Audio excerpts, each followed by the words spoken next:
Have you ever been cut from the family party because of limited seating, only to find out that limit was just for you?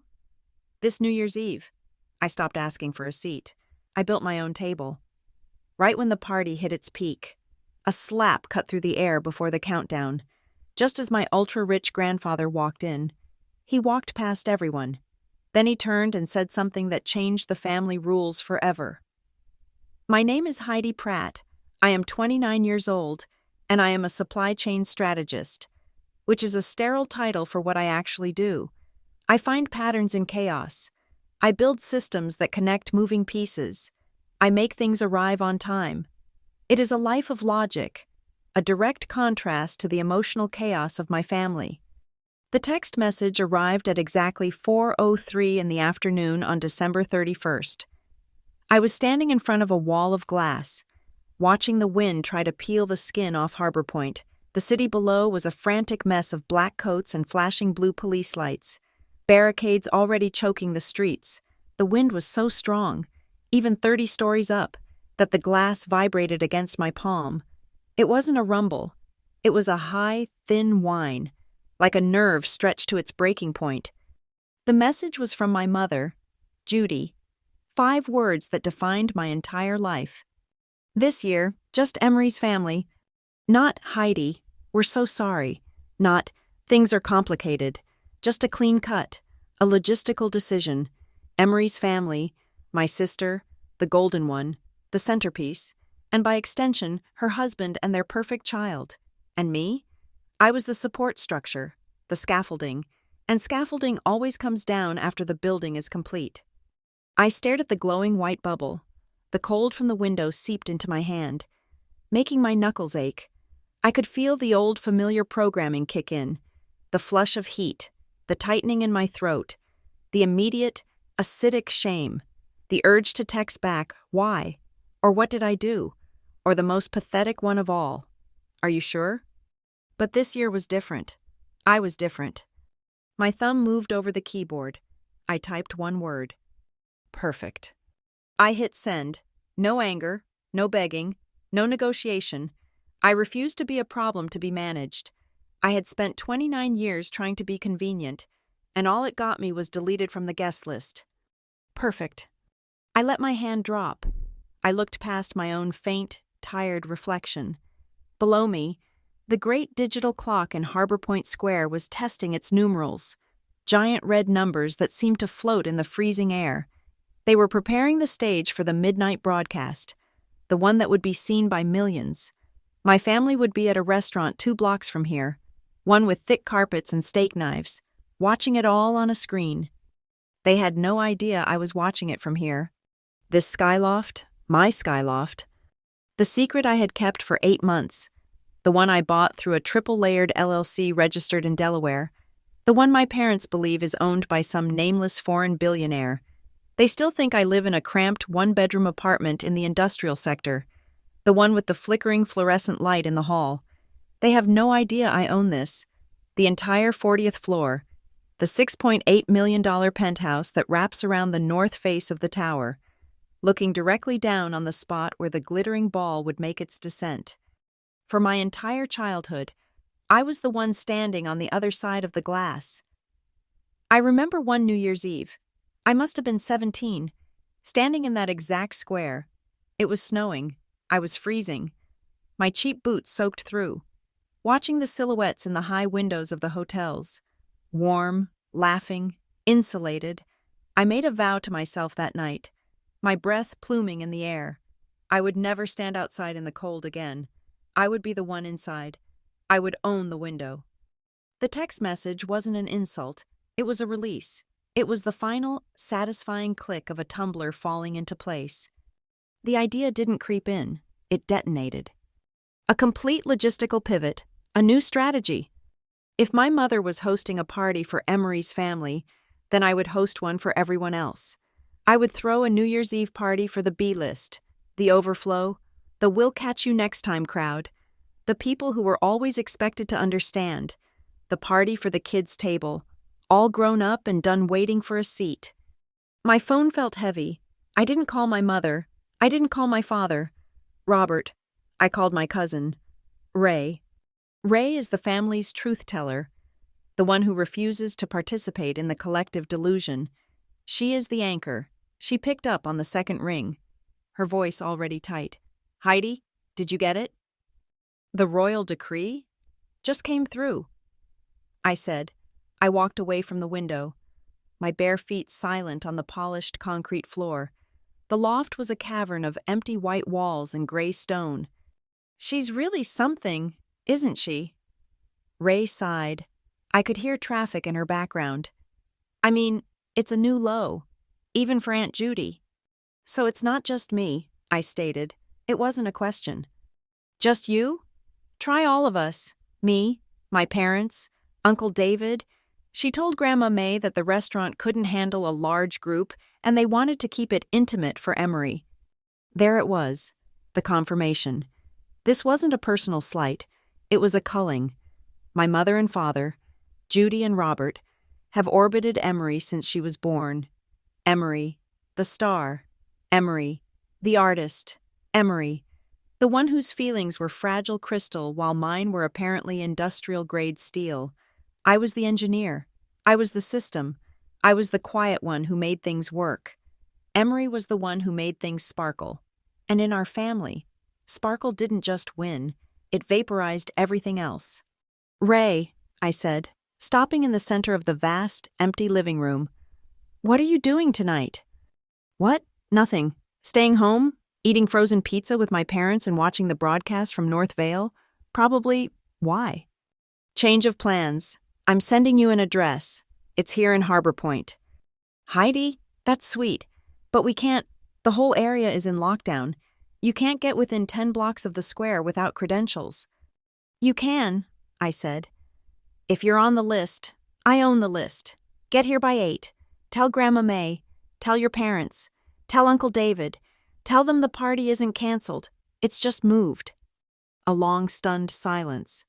Heidi, what are you talking about? Moved where? Just get here, I said, and hung up.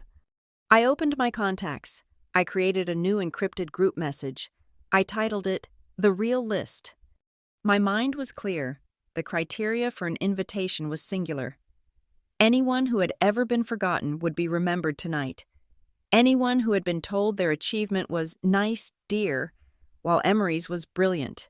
Anyone who had been shoved to the background, asked to hold the coats, or told to be the bigger person. I sent the invitations. The acceptances were immediate, confused, and thrilled. I finished and walked back to the balcony doors. The wind howled, a deep, resonant bass note that shook the frame. Hanging on a small, discreet silver hook by the door's locking mechanism was my keychain. It wasn't attached to any keys. It was just there, a heavy piece of polished, custom-milled titanium, a tiny, perfect, functional gearbox I had designed and machined myself in my final year at Glendale Tech.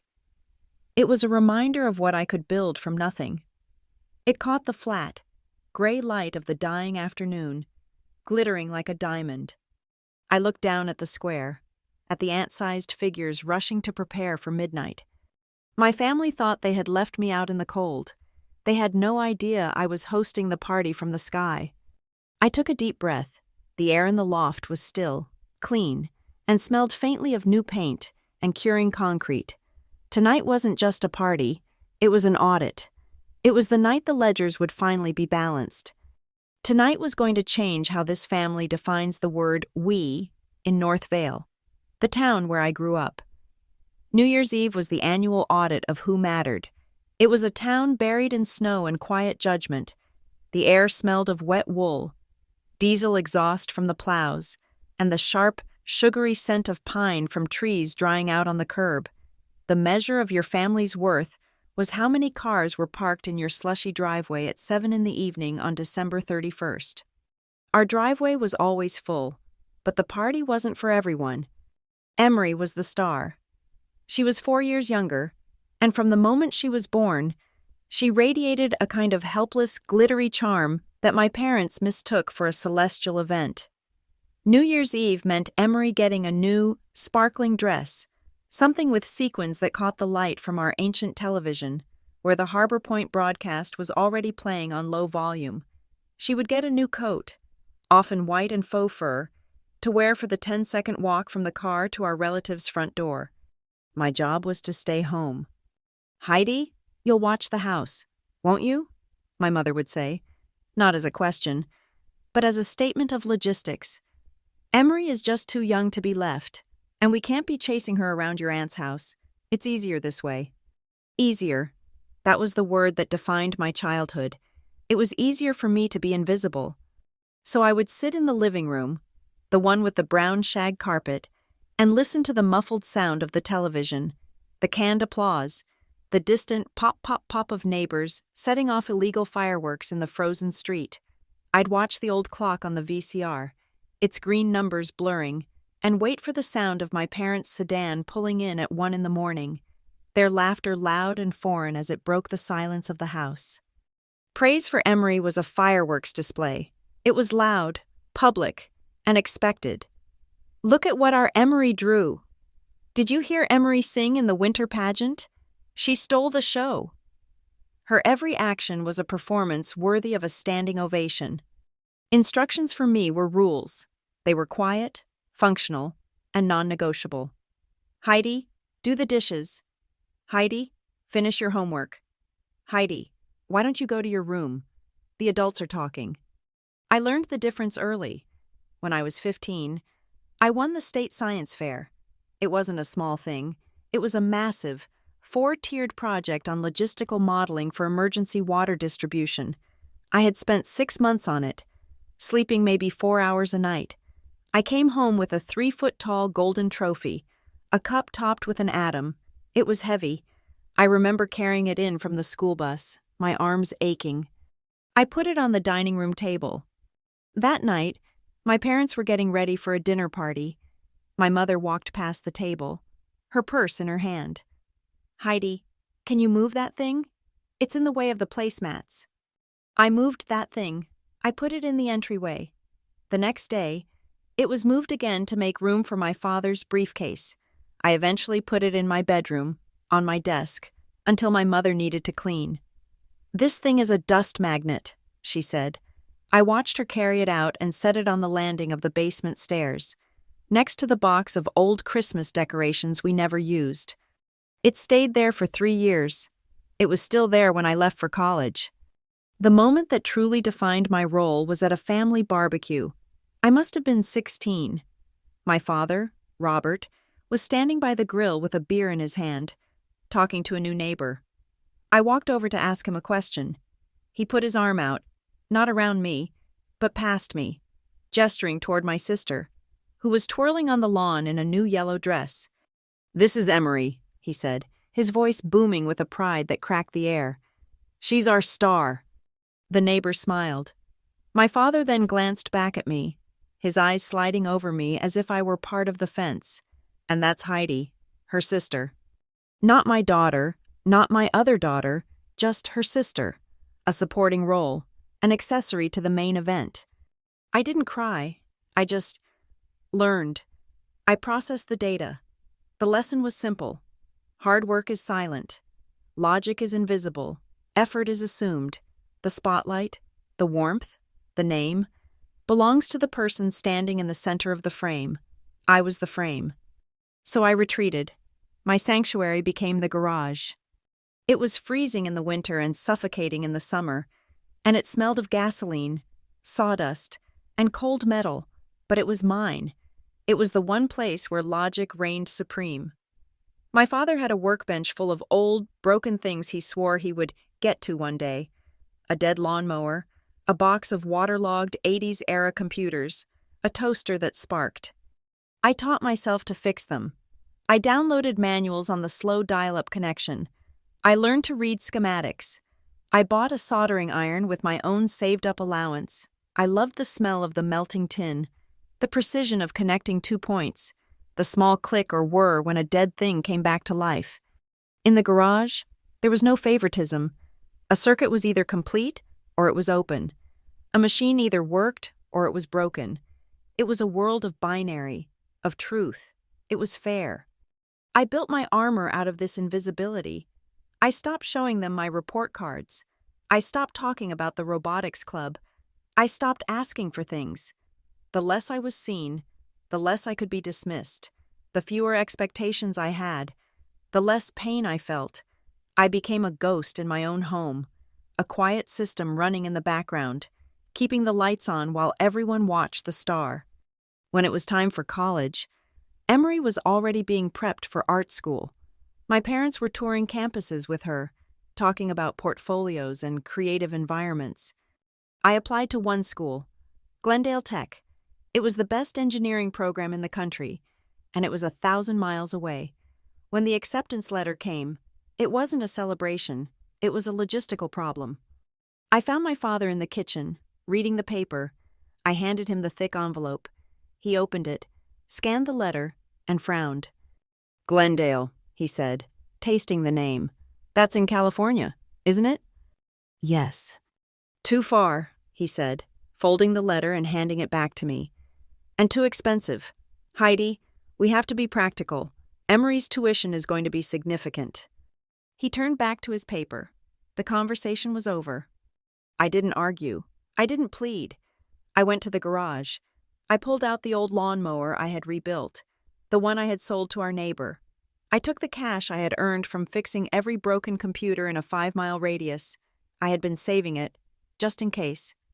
3 months later, I packed one large black suitcase. My mother was at the mall with Emery. My father was at work. I left a note on the kitchen counter. "Taking the bus to Glendale. I have a scholarship that covers 70%. I will cover the rest. See you at Thanksgiving." I walked to the bus station. I bought a one-way ticket. I sat alone, the only passenger under 30, and watched the gray, slushy landscape of North Vale disappear. My first night in the dorm room was the loneliest I have ever been. My roommate hadn't arrived yet. The room was cinder block, painted a pale, sick green. It was cold. Not the emotional cold of my home, but a deep, metallic, indifferent cold. I sat on the thin mattress, my single suitcase at my feet, and I felt the tectonic plates of my life shift. I was completely and totally on my own. My sophomore year, I was working 2 jobs, one in the library, one as a lab assistant, to pay for my books and food. On New Year's Eve, I was in my dorm, alone again. The campus was a ghost town. I had a final project due on January 2nd. At 11:59, I was sitting at my desk, staring at a schematic on my screen. The window next to me was a deep, frozen blue. From somewhere across the empty quad, I heard a few drunk students yell, 3, 2, 1. I didn't look up. I ate a handful of dry ramen noodles from the packet. I listened to the tap-tap-tap of my own keyboard. I made a promise to myself in that cold, blue silence. I was done waiting for an invitation. I was done hoping for a seat at a table that was never meant for me. If I couldn't get a seat, I would build my own table. I would build the whole damn building it was in. I built my life on the 3rd floor of the Glendale Tech Library. My part-time job wasn't glamorous. It was data entry for a struggling independent bookstore chain. They were being crushed by the big online retailers, not because their books were bad, but because their logistics were a disaster. They had 6 stores and 3 warehouses, and their system for moving inventory was a man named Jerry with a clipboard and a ringing landline. I was hired to manage invoices. Instead, I started mapping their failure. I spent my nights in the computer lab, fueled by stale coffee, building a simple module. It was just a script, really, a few thousand lines of code. It was designed to do one thing: create a dispatch queue that prioritized truck routes based on real-time requests from the stores, not on Jerry's outdated paper manifests. I installed it on their main server without asking. The next week, their internal out-of-stock reports dropped by 60%. The store managers started sending emails saying they were getting the right books for the first time in years. Jerry quit. I was given his salary, which was just enough to stop eating dry ramen. I kept building. The module wasn't just a queue, it was a nervous system. I expanded it, making it learn. It started to predict purchasing trends based on weather, local college schedules, and even bestseller lists. It stopped being a script and became a platform. I called it Beacon Flow. It wasn't just for books. It was for anything that needed to move. It was a digital system for finding the path of least resistance. I worked on it in silence, through my senior year, through my first job at a bland corporate logistics firm, where I optimized shipping routes for concrete piping. Every night, I would come home to my small apartment and I would build. I was building my own garage, my own world of logic. But this time, it was made of light and data. I started testing it, offering it for free to small nonprofits, food banks, disaster relief charities. They had the biggest logistical problems and the least amount of money. Beacon Flow became their digital spine. It routed medicine, blankets, and food. It was quiet, invisible, and it worked. Then the world broke. The great supply chain crisis hit. It was a global heart attack. Ports seized. Trucks sat empty. Ships floated in harbors like coffins. And I was at my desk at the concrete piping company, watching the chaos, when my private email, the one linked to Beacon Flow, began to light up. A small, rural hospital network in Ohio. Their primary oxygen supplier's logistics had collapsed. They had 36 hours of oxygen left. 36 hours. Their messages were raw, unfiltered panic. "We need help. Can your system find anything? Save us." I left my day job. I walked out at 2 p.m. Didn't even bother to get my coat. I went home and I sat at my desk. I did not move for 36 hours. It wasn't just code. It was a war. I was fighting algorithms, fighting port authorities, fighting broken-down trucking manifests. Beacon Flow was my weapon. I dove into the chaos. The hospital's oxygen was on a ship, but the ship was 93rd in line at the port.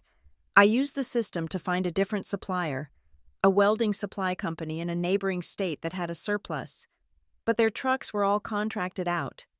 I rerouted. I found a fleet of independent drivers, part of a local food co-op I had helped months earlier. I rerouted their path. I connected the oxygen to the trucks. I built a digital bridge in real time, bypassing 3 states' worth of gridlock. I watched the trucks move on my screen, little green icons crawling across a map. The path lit up, node by node, like a string of stars in the night. At hour 35, my phone buzzed, a new message. It wasn't "save us." It was one word: arrived. I slept for a day. When I woke up, my inbox had 400 messages. Beacon Flow exploded. It was no longer a hobby. It was a necessity. Within 6 months, 40 major healthcare systems were using it on a trial basis. We weren't just moving oxygen. We were moving chemotherapy drugs, surgical equipment, transplant organs. My system was the invisible hand guiding the things that kept people alive. The press came sniffing. They wanted the story. The college girl who saved a hospital, the wunderkind of logistics. They wanted to put a face to the name. I refused. Every interview request, every top 30 under 30 list, I declined them all. I did it with a surgical precision. My family had taught me a valuable lesson. Visibility is a vulnerability. The spotlight is a cage. It's for people who need applause, for people who need their work validated by others, for stars, like Emery. I am not a star. I am the astronomer. I am the one who built the telescope. My power was in my silence. My work spoke for itself, in the clean, silent, undeniable language of arrived. The corporations came next. They didn't just knock. They took the door off the hinges. They saw the utility, the scalability, the profit. I took the meetings in sterile boardrooms, wearing my one good blazer. I was anonymous. H. Pratt. They didn't see a 20-something woman.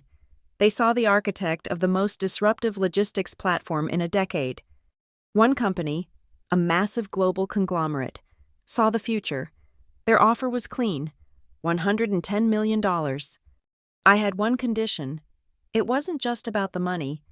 They had to fund my R&D team, the small group of data anarchists I had hired from the nonprofits and food banks, for 18 months. I wanted to keep building. They agreed. The signing was an anticlimax. It took place in a lawyer's office on a Tuesday. I signed the documents as the sole proprietor of a holding company I had created, which was itself owned by an anonymous LLC. The money never touched my personal bank account. It was a clean transfer of assets, a system integrating with a larger system. I went back to my apartment. I ate cereal for dinner. My car was still the same 10-year-old sedan with a cracked windshield. My coat was still the same thin wool one from Glendale. I did not call my parents. I did not call anyone. I didn't buy a house in North Vale to park in front of theirs. I didn't send them a check. I did one thing. I opened my laptop and created another shell company.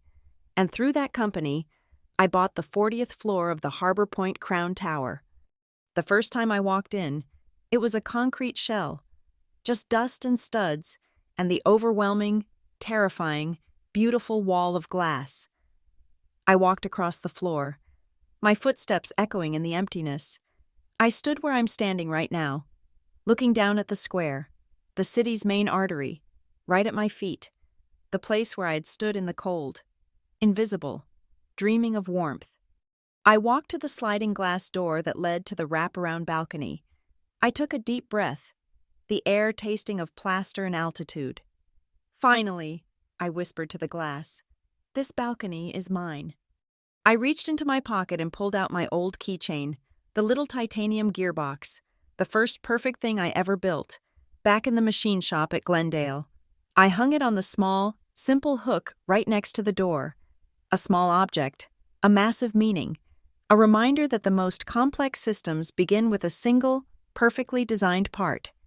And in that moment, looking down at the city preparing for its biggest party, the one I was never invited to, I made a decision. This loft, this light, this height, it wasn't a fortress to hide in, it was a platform.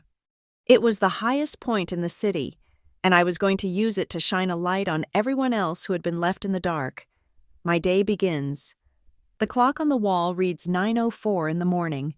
The city below is a muted gray, the streets already blocked, the energy building like a charge in the air. I open my laptop. The first action item, lock the guest list. The file is already open. It is not a list of relatives. It is a list of exiles. Grandma May, my mother's mother, the one who was told the restaurant was too loud for her. She has not seen a New Year's Eve party in 5 years. My Aunt Marianne, my father's sister, the quiet one who divorced her wealthy husband and was subsequently treated as a social leper. My cousin Eli, her son, a musician who was told his guitar was not appropriate entertainment for classy events, and the others, friends of cousins, distant relatives, people I've watched at funerals and holidays, the ones who were always asked to help in the kitchen while the main group laughed in the living room, the ones who sat on the stairs, eating off paper plates, the B list, the overflow. Tonight, they are the only list. I finalized the count, 24 people. Next, communication. I open the encrypted chat group I created. The name is simple. Only who show up. My parents, Judy and Robert, are not in this group. My sister, Emery, is not in this group. This is not their space. I post the first message of the day. Good morning. The plan is active. 8 o'clock arrival. Instructions for entry will follow at 7:30. Dress warm, but dress to celebrate. I cannot wait to see you all. The replies are instant. Hearts, thumbs up, a message from Eli. Bringing the 6th string. Now, security. This is the critical variable. Harbor Point Square on New Year's Eve is a fortress. My building's main security is impenetrable. But my elevator is private. It is a ghost in the building system. It services only the 40th floor, and it opens directly into my loft. I call the building's head of security, a man I have spoken to only twice, both times about network protocols. Mr. Ahern, Heidi Pratt in the penthouse. Ms. Pratt, Happy New Year. Big night down there. His voice is gravel. Indeed, I am having a small, private gathering. 24 guests. I am sending you their names now. They will not be using the main lobby. They will be directed to the service entrance on 39th Street. My private elevator is the only one they will use. A pause. That's a high-traffic night for clearance, Ms. Pratt? It is, which is why I am forwarding their credentials now. Your team will have a list. They will check ID, give each guest a wristband, and escort them to the elevator. The elevator will be locked to my floor only. Color-coded wristbands, he says, already thinking. I can do that. Gold?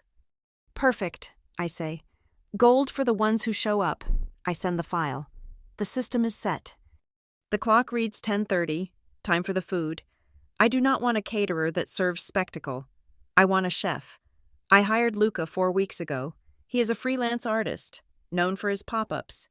A man who cooks with fire and warmth. He arrives at 11, not with a massive team, but with 2 assistants and boxes of fresh, raw ingredients. I walk him through the kitchen, a space of stainless steel and marble I have barely used. No buffets, I tell him. No chafing dishes. I want it to feel like a shared feast, plated, served, communal. He nods, unpacking a massive side of beef. I understand. Food that feels like a thank you, warmth, not spectacle. He has understood the brief perfectly. The menu is locked. He gets to work. The smells begin to change the loft. From new concrete to rosemary and garlic. He is starting the stocks. He is searing the beef tenderloin, just to get the crust. Before it slow roasts for hours, it will be served perfectly pink. He is prepping the fish, a delicate sea bass, ready to be pan-seared at the last moment with a lemon butter reduction. A mountain of root vegetables, carrots, parsnips, sweet potatoes, are tossed in balsamic glaze and slid into the oven to caramelize. For dessert, his specialty, individual pavlovas. He has trays of crisp white meringue shells. Later, they will be filled with a cloud of whipped cream and a sharp, stunning compote of mixed berries. No gold flake, no towers, just flavor. By 2 in the afternoon, the musicians arrive to set up. I chose them specifically. A violin player I heard in the subway, whose music made the entire station stop and listen. A jazz guitarist, a session player Eli recommended.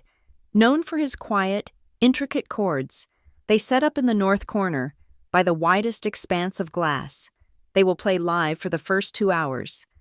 For the gaps, I activate the playlist. I spent a week curating it. Harbor Heartbeat, no jarring pop, no pounding club music, just instrumental soul, quiet cinematic jazz, the kind of music that feels like the pulse of a city at night. It plays low, a subtle vibration in the room. 4 o'clock. The light is beginning to fade. The city is turning blue. The deliveries arrive. First, the decor. I walk the space. The view is the centerpiece. The city is the wallpaper. I will not compete with it. I have a team hang strings of minimalist, warm-toned golden lights. They are hung low, at eye level, creating intimate pools of light in the vast room. No harsh overheads, no spotlights. I check the main wall. The large, frameless digital countdown clock I commissioned is active. The red numbers are stark and clear. 07:59:43. It is the only clock we need. The flowers come next. I unbox them myself. No red roses, no fussy arrangements. I ordered simple bunches of massive white hydrangeas and stems of sharp, deep blue thistle. They are architectural, clean. I place them in simple glass vases, letting them breathe. 5:30, the table. This is the most important part. I rented one single, massive table. It was delivered in 4 pieces. It is dark, reclaimed wood, 30 feet long. It stretches across the main room. I stand at the head of it. I remember. I remember the folding card table in the hallway. I remember eating cold turkey, listening to the real party in the next room. Not here. I walk the length of it. There is no kids' table. There is no hierarchy. Grandma May will sit next to Eli's new girlfriend. Aunt Marianne will sit next to me. The children will sit with their parents. At this table, everyone is central. Everyone is seen. The place settings are simple. Heavy white ceramic plates, good silver, and clear glass. 6 o'clock. I set up the intention station. It is a small, antique desk I placed by the balcony door. On it, I lay out a stack of thick, black cardstock, cut into squares. Beside them, a dozen brilliant gold ink pens. A small, lettered sign gives the only instruction: write what you are leaving behind. Write what you are bringing forward. I look at the balcony doors. The wind is extreme, a high-pitched scream. The fireworks will be loud.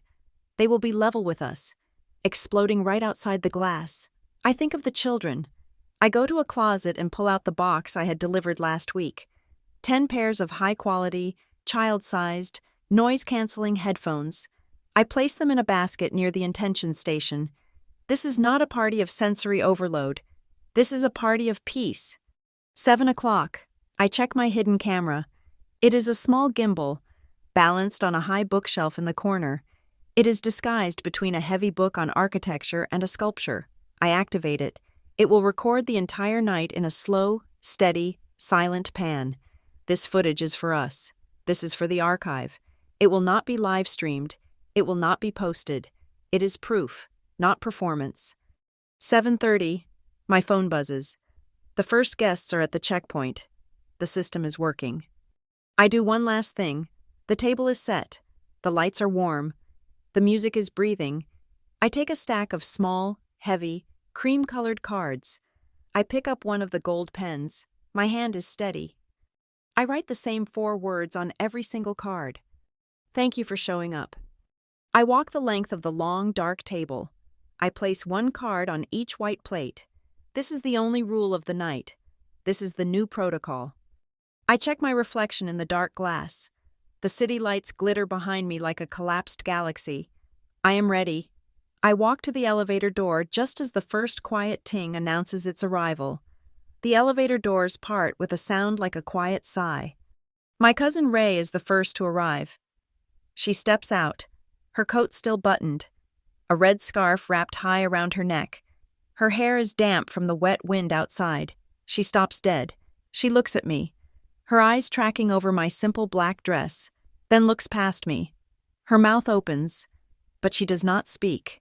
She takes 3 slow steps forward, drawn by the light, until she is standing 5 feet from the wall of glass. The city is laid out beneath us, a sprawling, glittering circuit board of light and motion. The streams of people in the square are a living river. The giant clock on the neighboring tower is already ticking down, the red numerals bright enough to stain the clouds. "Heidi," she whispers. Her voice is rough, and she puts a hand on the cold glass. "My God, you didn't just get a nice apartment. You hit a whole sky up here." She turns to me, her eyes wide, reflecting the city. "This is where you've been?" "This is where I've been," I say softly. I take her coat. "Welcome, Ray." The ting of the elevator becomes the pulse of the next hour. It opens and closes, a gateway. Each time, the reaction is the same. A sharp intake of breath, silence, then a slow thaw. Aunt Marianne and Uncle David arrive. He, the one who was too quiet for my father's parties. She, the one who was too emotional after her divorce. They step out and just hold hands, staring. "It's better than the pictures," Marianne whispers, as if she is in a cathedral. "The pictures they post online of this place, they don't capture the feeling." "It's the height," David says, his voice full of awe. "You feel separate." "No," I correct him gently. "We just have a better view." Then the children, my younger cousins, the ones who were always shunted into basements with a video game and a bag of chips. 2 boys and a girl, all under 12. They do not care about the view. They do not care about the minimalist decor.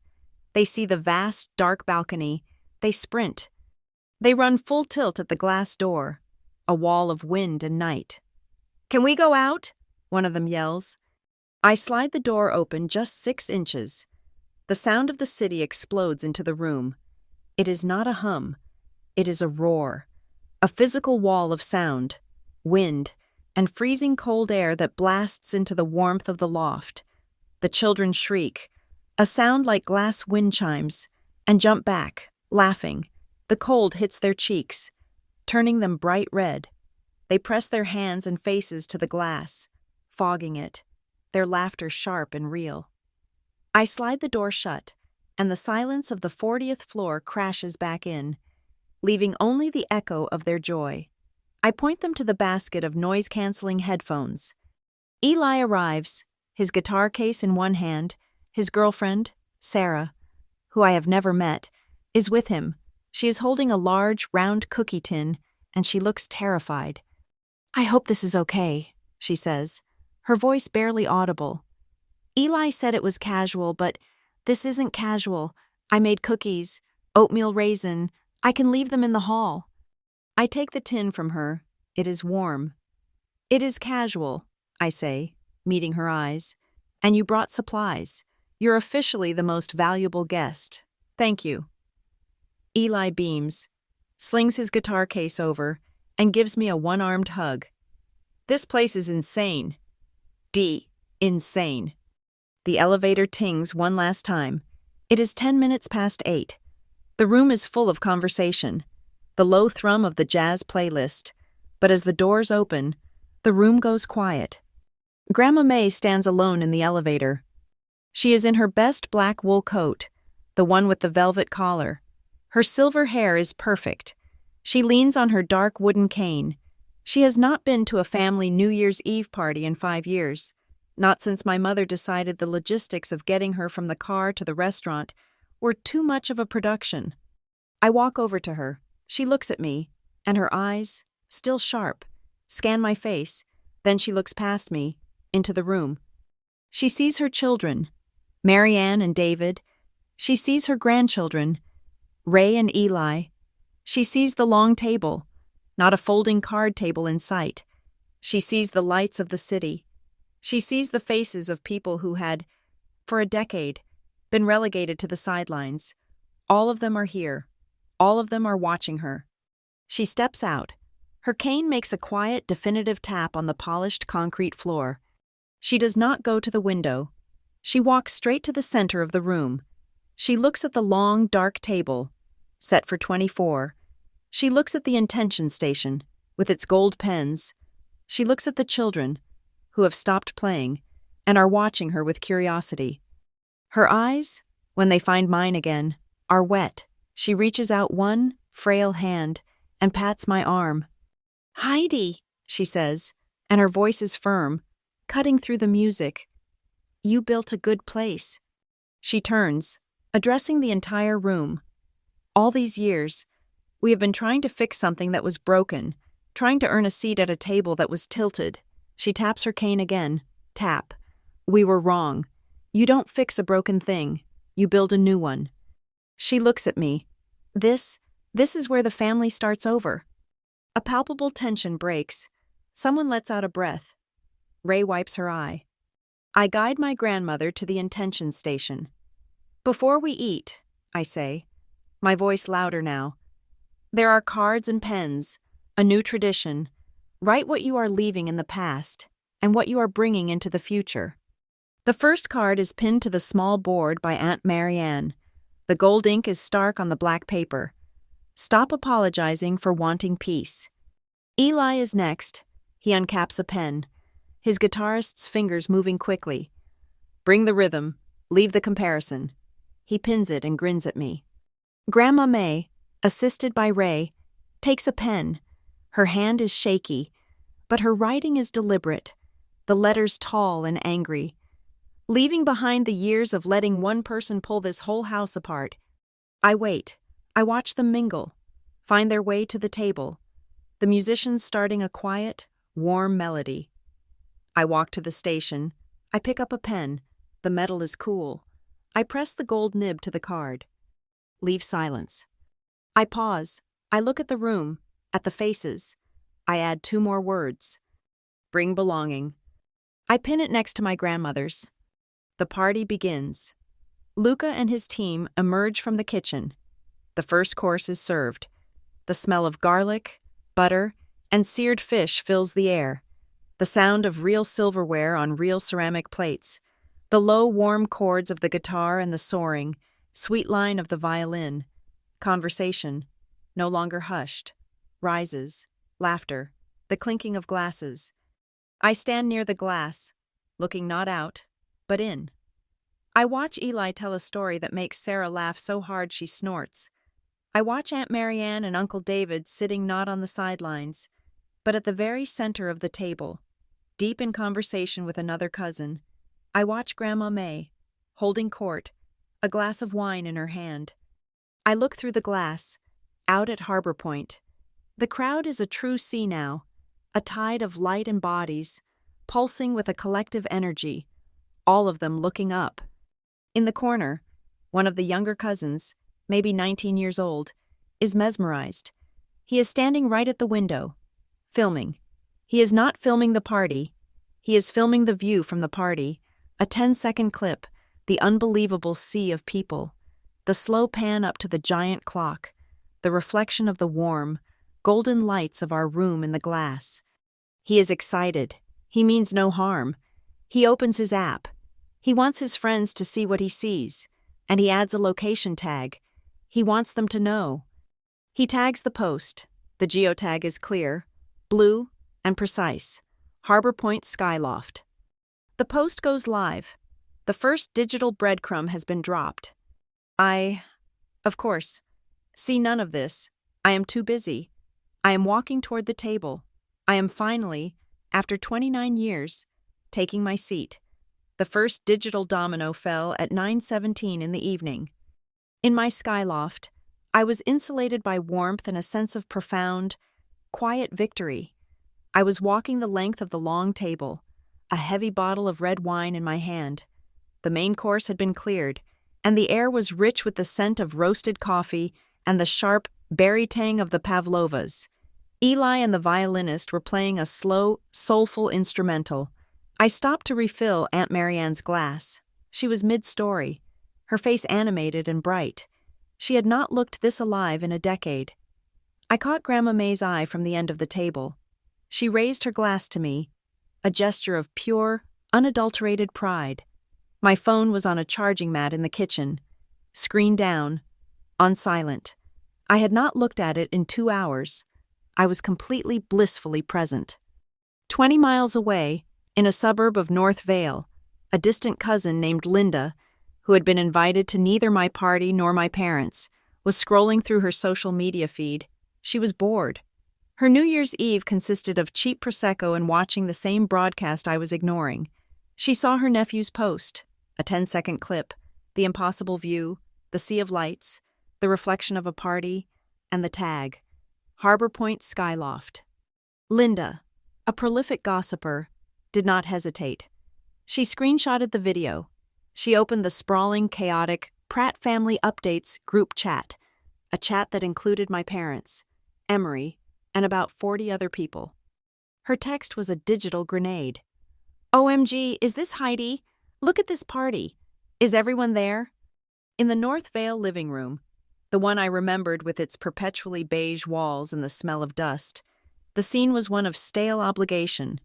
Judy, Robert, and Emery, the intimate family dinner. It was not at a restaurant. It was here. My mother had made a baked ziti, now cooling on the kitchen counter. The television was the fourth guest, blaring the Harbor Point broadcast, a constant, loud reminder of the party they were not at. My father, Robert, was in his recliner, nursing a beer, his eyes glazed over by the television's manufactured hype. Emery was curled on the sofa, scrolling, her face illuminated by the blue light of her phone, radiating a profound teenage-level boredom. Then came the sound, a symphony of digital intrusion.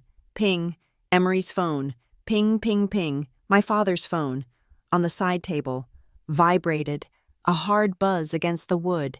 Ping, ping, ping, ping, ping, my mother's phone. On the kitchen counter, began a frantic, non-stop series of notifications that cut right through the television's audio. The family chat was exploding. "What is that noise?" Judy snapped, wiping her hands on a dish towel. She walked over and picked up her phone. Her face went slack. She scrolled up, saw Linda's message, and then the screenshot, the view, the lights, the clear geotag. Emery was already there. As an artist, she processed the visual data instantly. "That's," she said, sitting up, the boredom vanishing.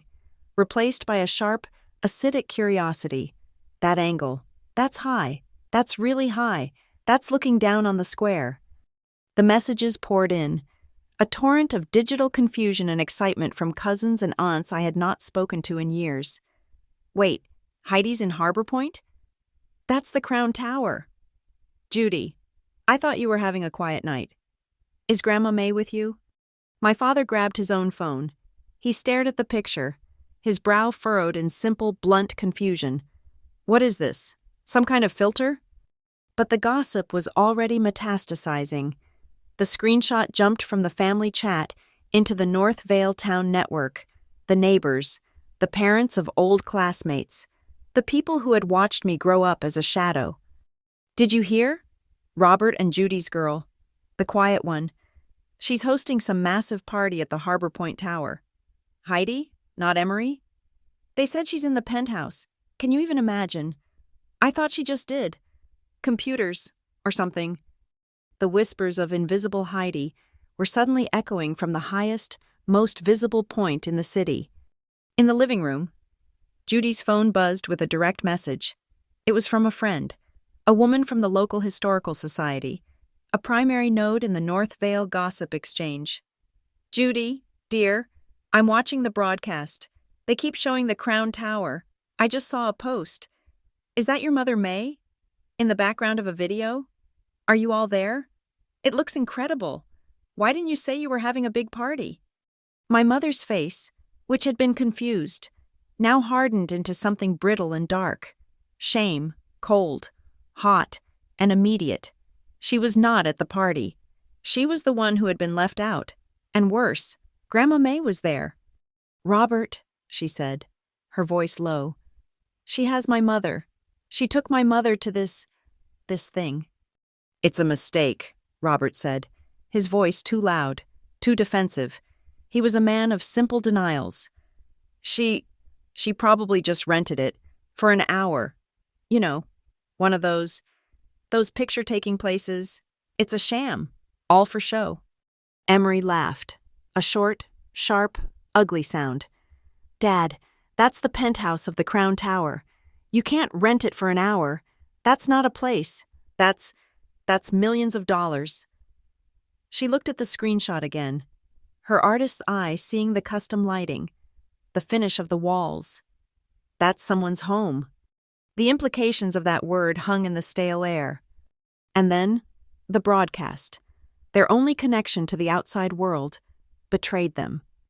The energy is just electric, the host on the television screamed, his voice tinny. We are minutes away from the countdown. We're getting views from all over. But the best view, folks, has to be from the top. Let's take a look at the Harbor Point Crown Tower. The live camera, the one broadcasting to millions, pivoted. It zoomed, a sudden, swift motion. Climbing the face of the building, it focused on the very top floor, my floor. And in that exact, perfect, terrible moment, my cousin's 8-year-old son, thrilled by the noise-canceling headphones and the vibrating glass, had been allowed onto the balcony for 30 seconds with his uncle. He had a handful of the eco-friendly confetti from the table. He threw it. Live, on national television. The camera caught it. A small, joyous, glittering explosion from the single highest balcony overlooking the square. Whoa, the host yelled. Looks like someone in the penthouse is having their own epic party. I see you. Crown Tower. Wish I had an invite. The camera held on the shot, on my balcony, on my home. In the North Vale living room, there was absolute silence. The only sound was the television, the public, undeniable, irrefutable proof. They were not at the party. They were not invited. They were, for the first time in their lives, the ones on the outside of the glass. The baked ziti was congealing on the counter. The air was thick with a toxic mix of shame, disbelief, and a sputtering, helpless anger. Judy's phone buzzed. Once. It was not a group text. It was not a curious friend. The sender was May. My mother's hand was shaking. She tapped the notification. One sentence. You left your own mother at home. It was a shard of ice. Judy's face crumpled. then immediately hardened. This was not grief. It was an insult, a declaration of war. She put the phone down on the counter, screen first, with a sharp, definitive click. She looked at Robert. "We will talk to her," she said. The her was me. "On New Year's Day, we will drive into the city, and we will find out what this performance is all about." Emery, however, was no longer in the conversation. She was not thinking about her mother's pride. She was a different kind of animal. The jealousy was a physical sickness, crawling up her throat, but it was mixed with a new, terrifying confusion. She was still on her phone, but she was no longer on social media. She was searching. Heidi Pratt Glendale Tech, Heidi Pratt Logistics, Heidi Pratt Beacon Flow. She was an artist, but she was not stupid. She found the articles, the ones I had hidden, the ones from tech journals and business-to-business publications. The invisible architect of Beacon Flow. Beacon Flow, the nervous system of crisis logistics. And then she found the acquisition, the deal I signed with the conglomerate, $110 million. The phone slipped in her hand. Her blood went cold. She looked at her father, in his recliner. She looked at her mother, angrily scrubbing a pot. She looked at the half-eaten casserole. Her entire life, she had been the star, the valuable one, the one whose artistic tuition was a significant family expense, as my father had reminded me. And my sister, Heidi, the invisible one, the quiet one, the boring logistical one. Emery felt the floor drop out from under her. She felt like she was going to be sick.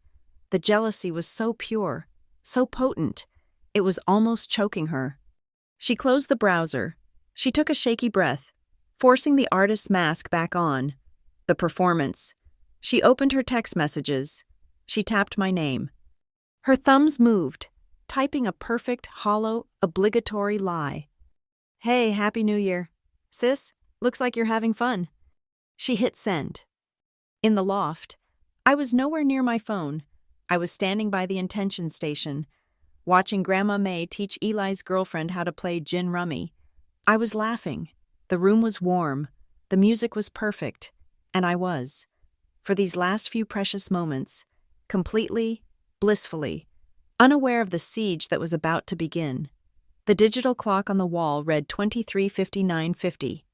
The city, and our room, held its breath, the low, warm hum of conversation, the melody from the guitar. Everything just paused. Every face, including my own, was turned to the glass. Down below, the sea of 1,000,000 people was a single silent organism, waiting. The red numerals on the side of the tower across from us began their final, majestic descent. 10. I could feel the vibration of the building, a low-frequency thrum that came up through the soles of my feet. 9. Ray put her hand on my shoulder. Her grip was tight. 8. The city was a vacuum, a perfect, pressurized silence. 7. 6. 5. I looked at Grandma May. She was not watching the clock.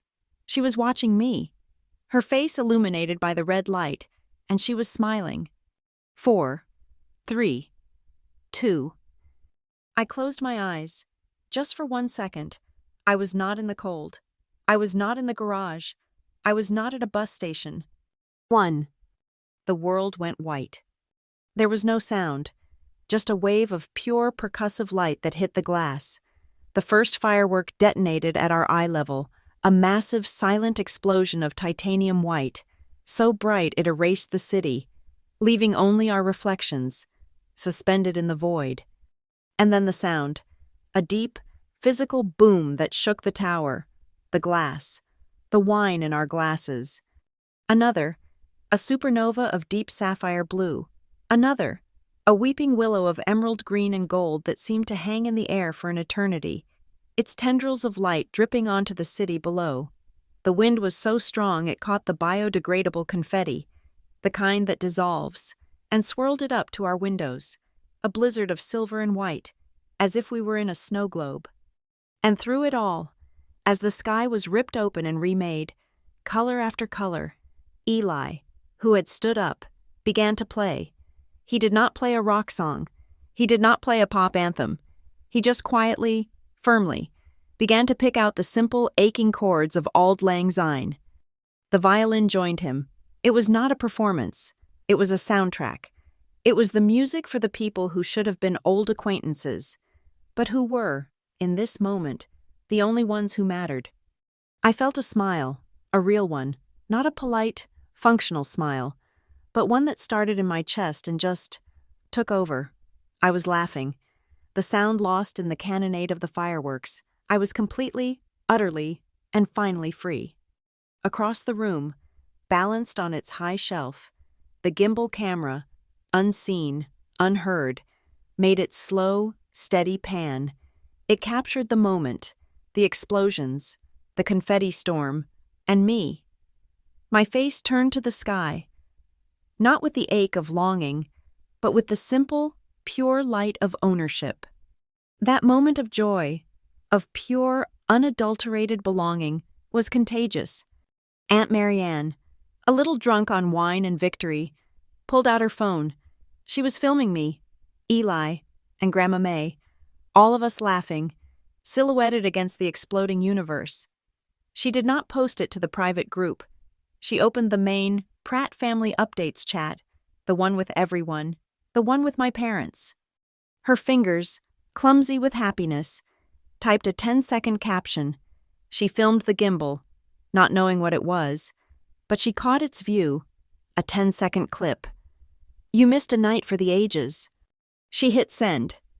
Down on the street, at a bar 3 blocks away, a friend of my mother's, who was also in that group, saw the clip.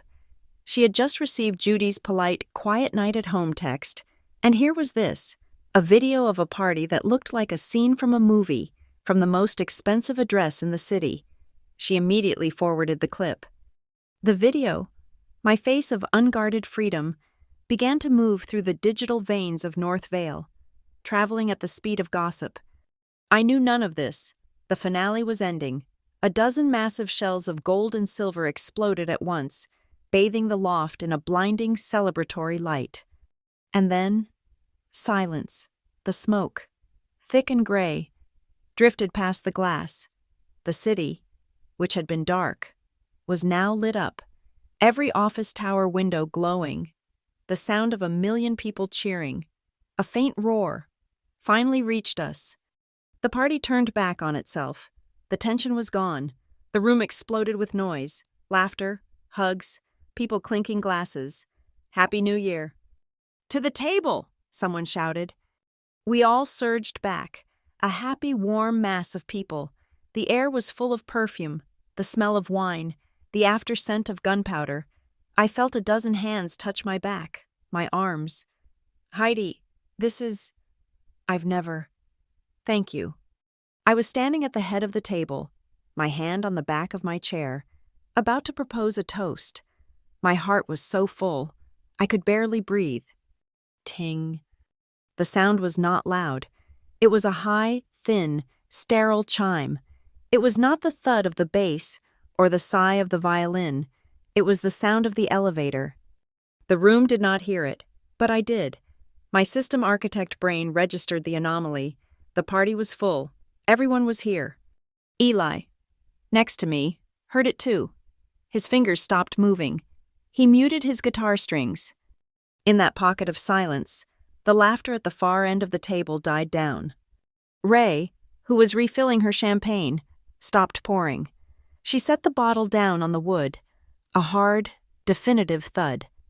The room went quiet, not the quiet of anticipation, the quiet of a system failure. The elevator doors, the ones that had brought only joy, slid open with a pneumatic, cold hiss.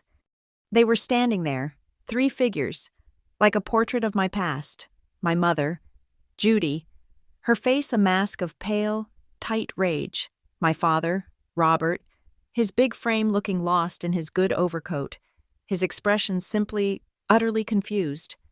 And Emery, she stood between them, her phone in her hand as if it were a weapon. Her eyes were red-rimmed, but they were not sad. They were burning. They stepped out. They brought the smell of the cold, wet street with them. No one spoke. My guests, my family of the forgotten, stood frozen. They were a tableau of shock. My mother's eyes swept the room. She did not see the warmth. She did not see the belonging. She saw the table, the flowers, the musicians, the view. She saw the expense. She saw the evidence. Her gaze landed on me. Her voice was not a shout. It was a razor. "What is the point of all this? This performance, Heidi?" I felt the blood drain from my face, but my voice was steady. The architect was back. The walls were up. I looked past her, at my grandmother, who was watching, her face like stone. "This isn't a performance, Mom." My voice was quiet, but it carried. I just opened the door for everyone who was always shut out. The word "shut out" hit Emery like a physical blow. It was the one word she could not tolerate. It implied she was the one doing the shutting. "Shut out?" she hissed, stepping forward, past her father. Her voice was raw, a sound I had not heard since she was a child. "You? You were never shut out. Heidi, you were just there." She was uncoiling. The years of quiet, simmering, unacknowledged resentment, the terror she must have felt, learning about beacon flow, about the money, the realization that the background had suddenly become the foreground. "You were never the star," she said, her voice cracking. "You were just my background. You've been my background since we were born." The words hung in the air, a confession of the family's entire operating system. And in that moment of pure, white-hot, impulsive rage, with her truth finally spoken, she acted. She was not the logical one. She was the star. She was pure emotion. She lunged the last step. She slapped me. It was not a small, Ulvi-like tap. It was a full, open-palmed, desperate strike. Her rings connected with my cheekbone. The sound was a sharp, ugly, wet crack that echoed, that snapped through the silent, beautiful room. My head whipped to the side. The sting was immediate, a bloom of chemical fire. The silence that followed was absolute. It was the sound of a universe collapsing. My guests, my family, my mother, my father. No one breathed. I slowly, very slowly, turned my head back. I did not raise my hand to my face. Though my cheek was screaming, I just looked at her, at my sister, who was breathing hard, her hand still raised slightly, her eyes wide with the shock of what she had just done. The party was over. The war had begun. The elevator doors were still open. They hung there, a silent metallic frame to the tableau of my humiliation. In the ringing, absolute silence that followed the slap. The only sound was the high, thin whine of the glasses on the table, still vibrating from the force of the impact. My cheek was a furnace, a spreading fire that I refused to acknowledge. I saw my sister's shocked, panting face. I saw my mother's horror. I saw my father's useless confusion. And I saw him. He was standing in the threshold, not in the elevator, not yet in the loft. My grandfather, Grant, my mother's father, the quiet one, the invisible billionaire, the man who had built a logistics empire from a single, rusted truck and who, for my entire life, had existed as a myth, a silent presence at the edge of family gatherings, watching, always watching. He was wearing a dark wool coat, simple, expensive, and he was looking right at me. He had arrived in the dead air between Emery's scream and her strike.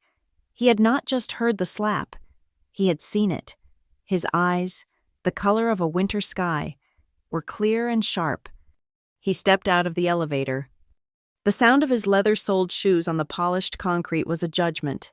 Tap, tap, tap. He did not look at his daughter, Judy, who stood frozen, her hand half raised to her mouth. He did not look at my father, Robert, who seemed to shrink inside his coat. He walked directly past Emery. He passed her so closely that the air from his coat brushed her arm, but he did not acknowledge her, any more than he would acknowledge a piece of furniture that was in his way. The entire room, all 24 of my guests, All the people I had brought in from the cold watched this slow, funereal march. He walked the length of the beautiful, dark wood table. He stopped when he was directly in front of me. My cheek was a raw, aching throb. I could feel the sharp ridges where her rings had cut the skin. I met his gaze. I would not cry. I would not give them the satisfaction. He studied my face, his expression clinical, as if assessing a structural flaw. He saw the bright, angry red mark. He saw the defiance in my eyes.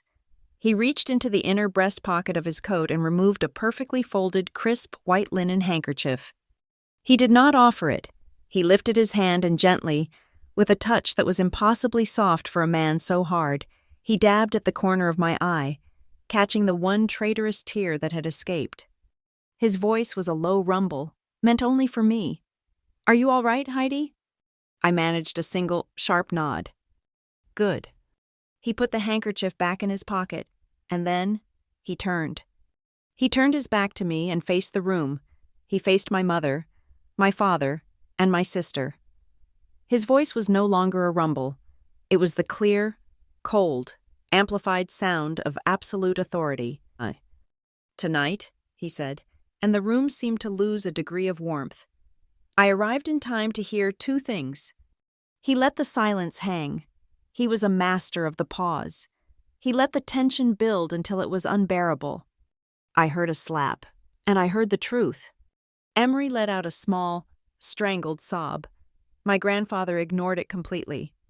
"I have watched this family," he continued. His voice resin, references to the entire room.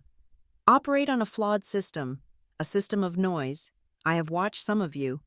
His gaze swept over Ray and Aunt Marianne and landed for a moment on his wife, my Grandma May. "Work hard, stay quiet, and be told your contribution was nice, and I have watched others." His eyes, like cold steel, finally locked on Judy and Robert. Mistake applause for achievement. He walked to the head of the table, to the empty seat that would have been mine. He reached into his coat again, but this time he produced a thick, legal-sized manila envelope. He placed it on the table with a soft, definitive thud. "Judy, Robert," he said, "you came here tonight under the impression that this was a performance, a sham, that Heidi had perhaps rented it for an hour to show off." My parents' faces were pale. They had been exposed. "You were wrong," he said. "I am a man who believes in logistics. I believe in assets. I do not believe in renting." He untied the small string on the envelope and slid out a thick sheaf of documents. He held up the top one. "This is the deed for the Harbor Point Crown Tower. The building, the land, the air rights." A collective, sharp intake of breath. I heard Ray whisper, "Oh my God." My father, Robert, looked as if he had been punched in the stomach. "I have held it in a blind trust for nearly 20 years, my grandfather said. "I do not, as a rule, enjoy the spotlight." He looked at me, "Which is how I knew, from the moment you started." He turned his piercing gaze back to my mother. When Beacon Flow was acquired by the conglomerate, the news was kept quiet, in tech journals and financial reports, but I heard it, a $110 million deal, a very clean, very logical acquisition. Emery, who had been crying, stopped. Her head snapped up. The number hung in the air, a physical thing. And when a newly formed, anonymous LLC, funded by that exact acquisition, made an inquiry to my trust about purchasing the 40th floor penthouse shell, I knew who it was. I approved the sale. He looked at me, and his eyes were not cold. They were proud. "This skyloft has been in your name, in your company's name, since the day you signed the papers. Heidi, I was just the silent patron." He turned back to the room, his voice rising with a terrible, quiet power. I waited. I watched. I waited to see what she would do with this power. Would she buy a house in North Vale to flaunt? Would she buy a sports car to humiliate her sister? Would she behave as you would? He pointed a finger at Judy. No, she did not. His hand swept across the room, indicating the table, the guests. the food, the music. The only person in this family who never once demanded the spotlight was the only one who knew how to build a light for everyone else. His gaze, which had been expansive, now narrowed. It became a weapon. He aimed it at Emery. "Emery," he said. Her name was a flat, hard sound. "Tonight, with your words and with your hand, you have proven why. After 20 years of being the favored one, you have never grown up. You mistake attention for respect. You are a child with a gallery opening." He then shifted, a slight movement, and pinned my mother and father. "Judy, Robert, you failed. You confused love with showing off. You were so busy polishing your one bright trophy that you forgot about your other child, the one who was in the garage, building the engine." "Dad," my mother whispered, her voice a plea. "Silence," he commanded, and she was silent. My grandfather reached into his coat pocket a final time. He pulled out a small, dark, polished, wooden box. It was old, bound in brass. He placed it on the table next to the deed. He opened it. Inside, on a bed of dark blue velvet, lay a cluster of heavy, antique-looking keys and a single, modern, platinum keycard. "This," he said, "is the Grant Harbor Fund, my foundation, my legacy. It controls my entire logistics network, my assets, everything I have spent a lifetime building." He looked at me. My cheek was a dull, hot fire. I could not feel my legs. "I am an old man. I am tired. I have been searching for a successor, not someone who likes the noise, someone logical, someone quiet, someone who builds systems, not stages, someone who understands that belonging is a more valuable asset than applause." He slid the open box across the polished wood. It glided, silent, and stopped directly in front of my plate.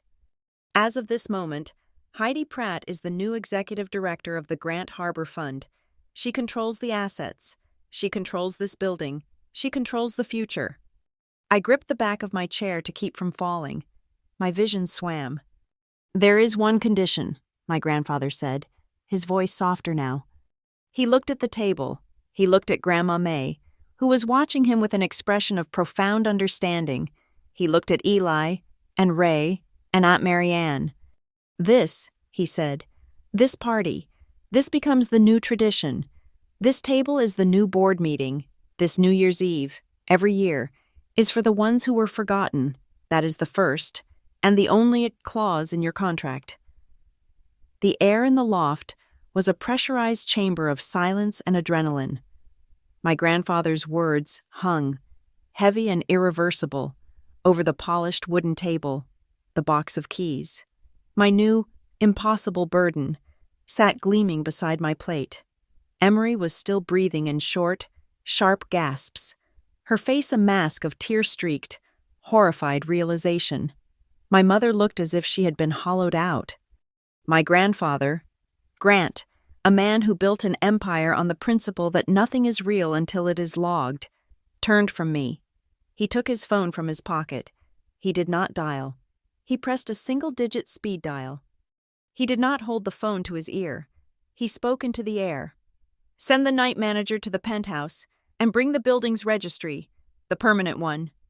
He clicked the phone off. He was not asking. He was commanding. A new, terrible silence descended. My guests, the 24 people I had brought here to heal, looked trapped. This was no longer a party. It was a deposition. The elevator chimed, the sound now sterile and functional. A man I did not know, in a perfectly cut black suit, stepped out. He held a massive, leather-bound book, embossed with the gold crest of the Harbor Point Crown Tower. It looked like it weighed 20 pounds. "Sir," the manager said, his eyes fixed on my grandfather. He did not look at anyone else. "Thank you, James," my grandfather said. He took the book and placed it on the table, on top of the deed that had proven my ownership. "You will wait. You will be a witness."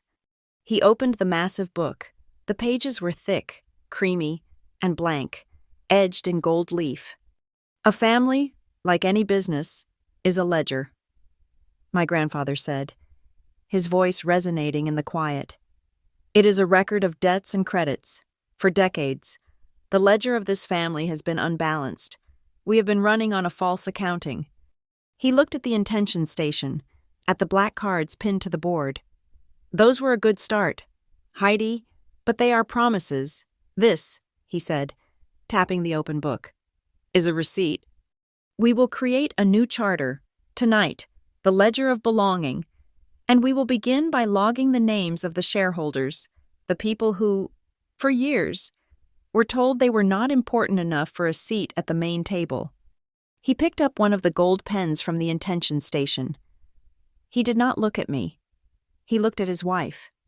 May, you will begin.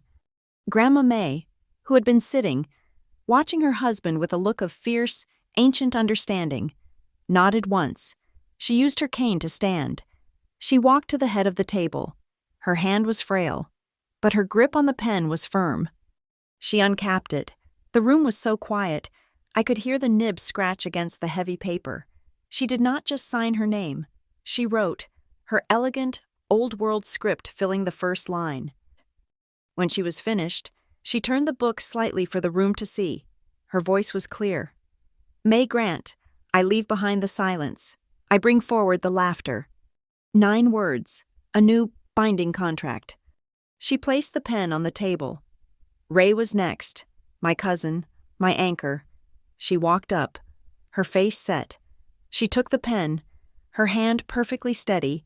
She signed her name and wrote, Ray Pratt, leave behind the fake peace, bring forward the kind truth. She passed the pen to her mother, Aunt Marianne, her eyes still wet, wrote, Marianne Pratt, leaving the shadows, bringing my own voice. Eli stepped forward. He looked at the book, then at his guitar, then at me. He signed his name. Eli Pratt, leaving the comparison, bringing my own rhythm.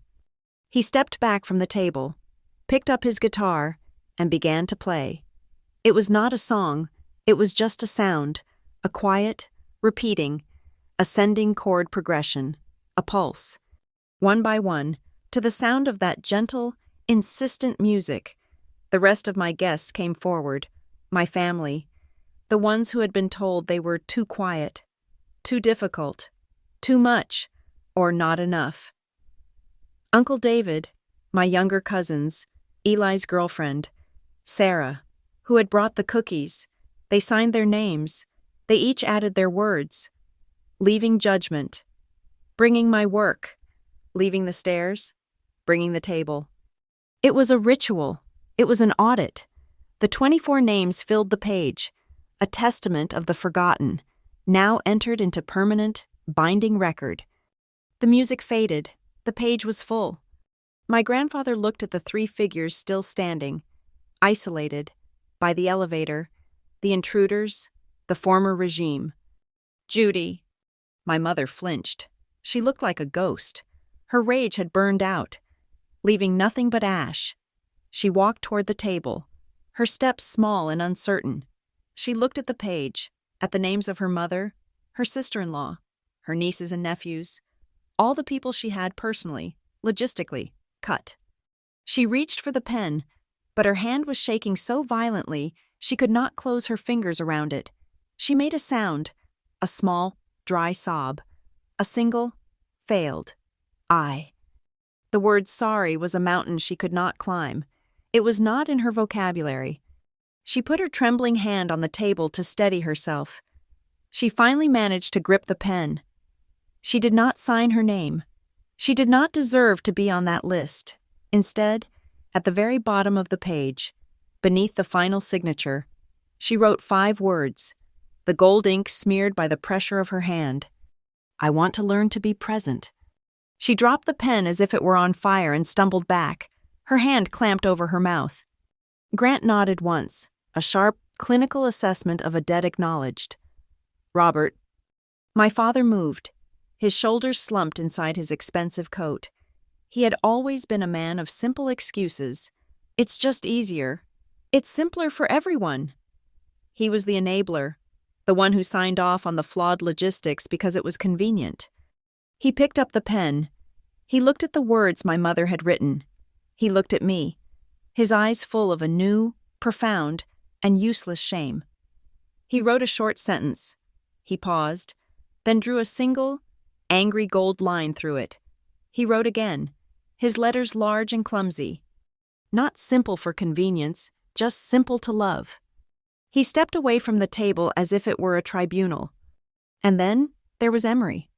She stood alone, her arms wrapped around her waist. She was the epicenter of the night's violence, and now she was the last one left.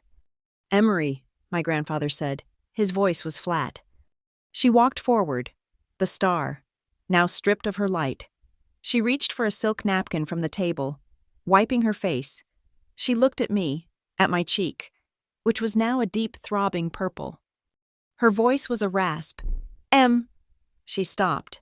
She took a breath. She did not make an excuse. She did not blame me. She did not try to explain. She looked at my grandfather, then at me. I went too far. She said it to the floor. There's no excuse. It was monstrous. She did not touch the pen. She had no words to add to the ledger. She had only a deficit. My grandfather looked at the three of them. A broken, defeated unit. He closed the heavy leather ledger. The sound was a definitive, finite thud. He handed the book to the night manager. "James, you will have this page notarized. Tonight, you will file a copy with the Grant Harbor Charter. This page is now the first bylaw of the new foundation." The manager, his face impassive, took the book. "Yes, sir." He turned and, in the silence, the elevator tinged and he was gone. Grant turned to my parents and sister. "You have heard the new charter. Now you will learn the rules of this new company." His voice was clear and cold. There are no more side tables. There are no B-lists. There are no overflow relatives. Not in this house, not in your house. The table is either big enough for everyone or the party does not happen. That is the new logistics. 2. We no longer celebrate one person at the expense of another.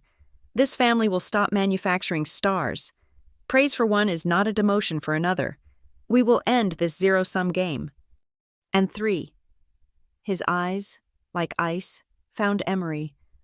Anyone who uses their hand or their voice to strike another family member to maintain their position will learn the mechanics of a true apology. You will not just say sorry, you will do the work. You will fix what you broke. Am I understood? My mother and father nodded, dumbly. Emery just whispered, "Yes." He let the rules hang in the air, a new, clean, and terrifying structure. He then turned to me. The severity in his face softened, replaced by a deep, bone-weary exhaustion and relief. "Heidi," he said, "the foundation is yours. The assets are yours." He gestured to the room, to the family, to the 3 broken figures by the door. "And the list is yours.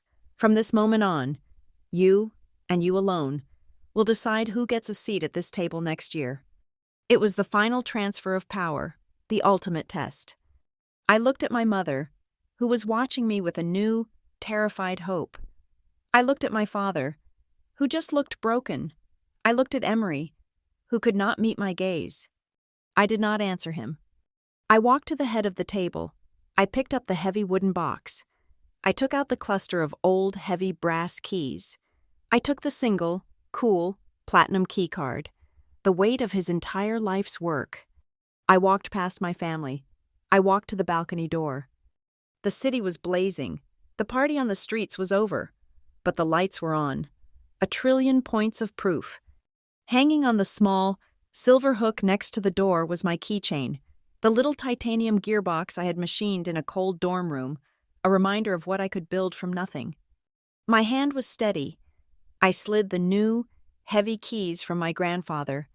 I threaded them onto the same hook, next to my own, the old, industrial-strength keys of his empire, and the new, precise digital keycard of mine. They hung there together. The system was now complete. As I let them go, the giant digital clock on the tower across from us, the one that had counted us down to the explosion, went dark, its screen, which had been flashing Happy New Year, turned to a blank, black void. The manufactured celebration was over. But the room was not dark. The silence was broken by the sound of the city, the real, ambient, living hum, the light, the real light, from a million windows in Harbor Point, streamed in, reflecting off the glass. It illuminated the long table, the empty plates, and the faces of my family. A new order had just been switched on. I turned from the balcony, the new, heavy keys hanging next to my small, titanium gearbox. The light of the city, no longer punctuated by fireworks, was a steady, living glow. I looked at the room. My grandfather had just handed me an empire and a test. He had given me the power. Now he was waiting to see how I would use it. My family, my whole family, was watching. My guests, the ones I had invited, looked quiet, their victory subdued by the raw domestic violence they had just witnessed. My mother, father, and sister stood by the elevator, isolated, a small island of exiles in the room I had built. I walked back to the head of the table. I did not sit. I placed my hand on the back of my chair. The dark wood was smooth and solid beneath my palm. My cheek was a dull, hot, mapped geography of my sister's rage. I did not touch it. I looked at my grandfather, and then at the three people who had invaded my home. My voice was not loud. It was not angry. It was the voice of the new operating system. It was calm, and it was final. My grandfather is right, I said. This is a new charter, but his rules are the why. My rules are the how. This table, this foundation, this family, now runs on 3 new protocols. They are not negotiable. I held up one finger. Rule 1. Whoever shows up belongs. If you are invited, if you make the effort, you are not a guest. You are a shareholder. There are no B lists. There are no side tables. There is no limited seating. You arrive. You belong. I held up a second finger. My gaze moved, landing on Emery. Rule 2. No one is the background. No one's life. No one's work. No one's celebration is the scaffolding for someone else's. We stop manufacturing stars. We start recognizing the constellation. Everyone has a right to their own light. I held up a third finger. My voice was hard. The voice of the engineer who built the system. Rule 3. Mistakes are not forgiven. They are fixed. An apology is not a word. It is not, "I'm sorry." It is an action. It is a repair. You break something. You do the work to make it whole. If you use your hand against someone, my eyes locked on Emery, and she flinched. You use your hands to heal them. You do the work. You fix what you broke. I let the rules settle. The silence in the room was absolute. Those are the terms, I said. Those are the bylaws of this table. My grandfather gave me the list. He told me I decide who gets a seat. I looked at the 3 of them, broken and waiting. I am not my mother.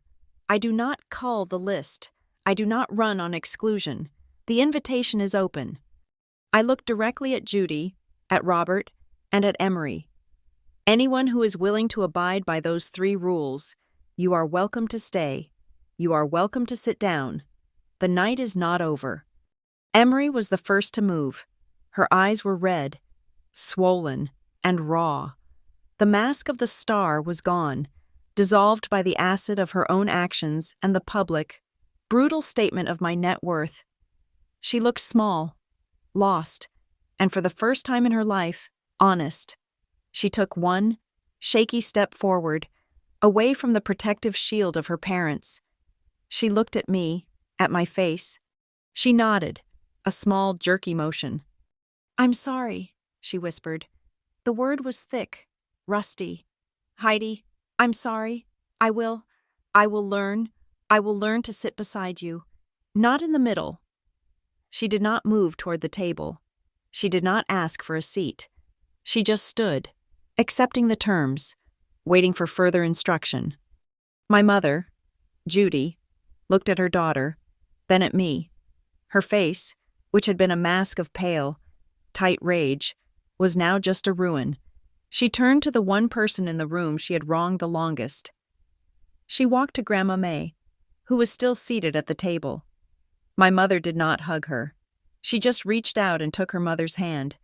She squeezed it, her shoulders shaking with a silent, racking sob. "Mom," she breathed, and the word was a lifetime of regret. "I forgot. I forgot all the simple things." Grandma May, her face stern but not unkind, looked at her daughter.